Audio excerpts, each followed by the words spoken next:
Hello दोस्तों, तो आज की वीडियो में हम साइंस का लेसन प्लान 7 देखेंगे। इसके पहले मैंने 6 लेसन प्लान प्रोवाइड करा दिए हैं। तो अगर आपने अभी तक नहीं देखा है तो मैं वीडियो के डिस्क्रिप्शन में उसका प्लेलिस्ट का लिंक दे दूँगी, तो आप वहाँ से देख सकते हैं। गाइस, इसी पे मैं ये बायोलॉजी का लेसन प्लान है और मैं फिजिकल साइंस के भी बहुत जल्दी ही इस पर उसके भी फिजिकल साइंस के लेसन प्लान प्रोवाइड करवाऊँगी। तो चलिए वीडियो स्टार्ट करते हैं। गाइस, पाठ्य योजना में हम पहले विद्यालय का नाम, फिर छात्राध्यापिका का नाम, उसमें अपना नाम डालते हैं। विद्यालय जहाँ टीचिंग करने जाते हैं वहाँ का नाम डालते हैं, वहाँ के विद्यालय का नाम। उसके बाद ये दिनांक, कक्षा, विषय, उपविषय, अवधि, चक्र ये डालते हैं। तो विषय है हमारा जीव विज्ञान, विषय साइंस विज्ञान, अवधि 40 मिनट।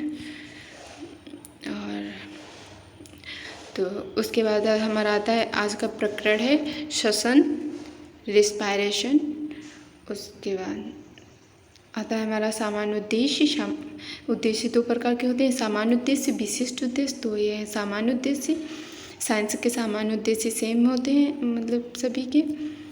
तो विशिष्ट उद्देश्य ये प्रकरण से रिलेटेड होता है। विशिष्ट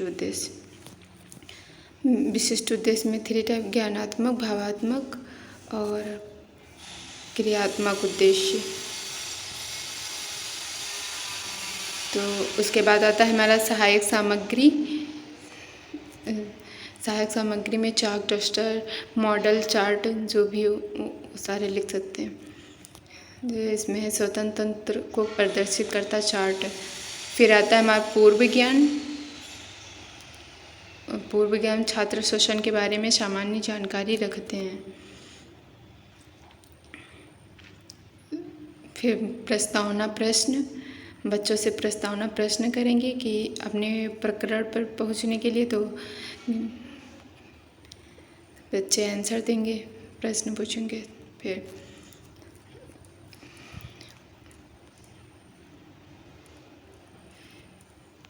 उसके बाद आता है हमारा उद्देश्य कथन। उद्देश्य का, बच्चों आज हम श्वसन के बारे में विस्तृत रूप से अध्ययन करेंगे। उसके बाद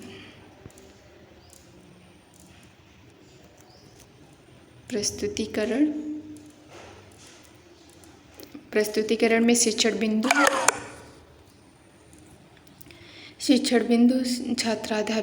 छात्राध्यापिका क्रिया, छात्र छात्रा अनुक्रिया, श्यामपटकार, शिक्षण विधियाँ 5 कॉलम बनेंगे। फिर हम बच्चों से विकासात्मक प्रश्न पूछेंगे सबसे पहले, तो बच्चे आंसर देंगे। फिर श्वसन कितने प्रकार का होता है तो बच्चे नहीं बता पाएंगे, तो वही मेरा शिक्षण बिंदु हो जाएगा। श्वसन तथा उसके प्रकारों की व्याख्या, ये फर्स्ट शिक्षण बिंदु। और विधि, शिक्षण विधि प्रश्नोत्तर विधि है। उसके बाद हम बच्चों को स्पष्टीकरण देंगे, तो शिक्षण विधि स्पष्टीकरण विधि हो जाएगी।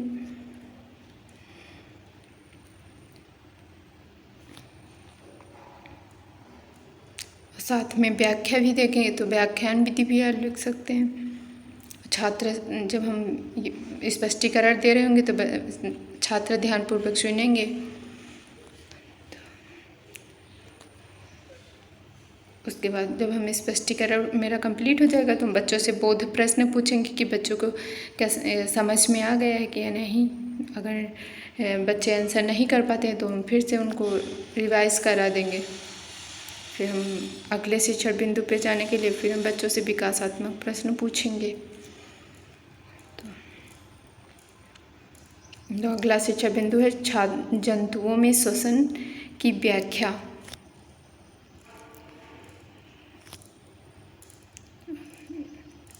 स्पष्टीकरण तो देंगे बच्चों को, तो स्पष्टीकरण विधि हो जाएगी, जो ध्यानपूर्वक सुनेंगे।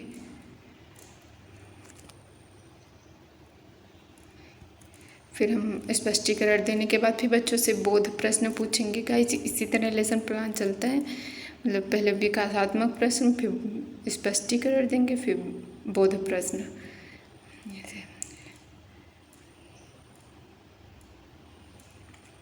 फिर हम बोध प्रश्न के बाद बच्चे आंसर दे लेंगे तो हम फिर विकासात्मक प्रश्न पूछेंगे अगले शिक्षण बिंदु पे जाने के लिए। तो मनुष्यों में थर्ड है मनुष्यों में श्वसन की व्याख्या। तो फिर हम बच्चों को स्पष्टीकरण देंगे और जैसे चार्ट या कुछ मॉडल बना के ले गए हैं तो हम दिखाएंगे बच्चों को और व्याख्या करेंगे।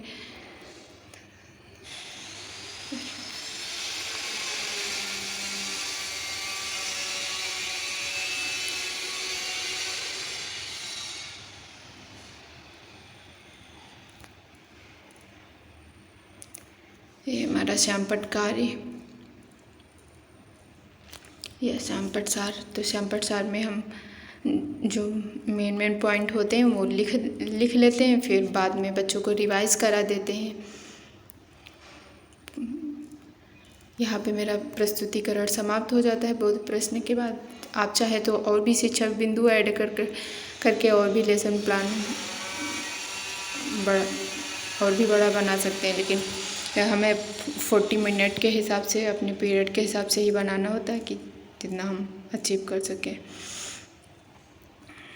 तो उसके बाद आता है हमारा मूल्यांकन प्रश्न। श्यामपट्ट सार जब रिवाइज करा देंगे जो ब्लैक बोर्ड पर लिखे होंगे, उसके बाद बच्चों से 10-5 मिनट बचे होंगे मेरे क्लास के, तो हम उसी में बच्चों से मूल्यांकन प्रश्न पूछेंगे कि बच्चों को कितना समझ में आया है। अगर बच्चे मतलब आंसर दे लेते हैं तो सही है, अगर नहीं दे पाते हैं तो मतलब हम बच्चों को फिर से वो पॉइंट रिवाइज कराएंगे, बताएंगे। उसके बाद बच्चों को घर से करके लाने के लिए गृह कार्य दे देंगे।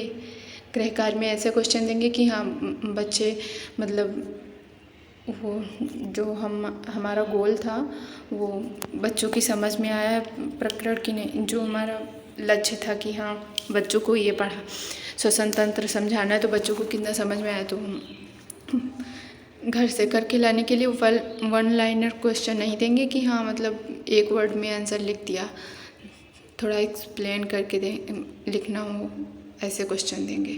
तो जैसे श्वसन से आप क्या समझते हैं, श्वसन तंत्र का चित्र बनाइए और मनुष्य में श्वसन की प्रक्रिया किस प्रकार होती है, ऐसा। तो यहीं पे मेरा लेसन प्लान समाप्त होता है। तो चलिए मिलते हैं अगले वीडियो में अगले लेसन प्लान के साथ। Thanks for watching this video and subscribe now. Thank you.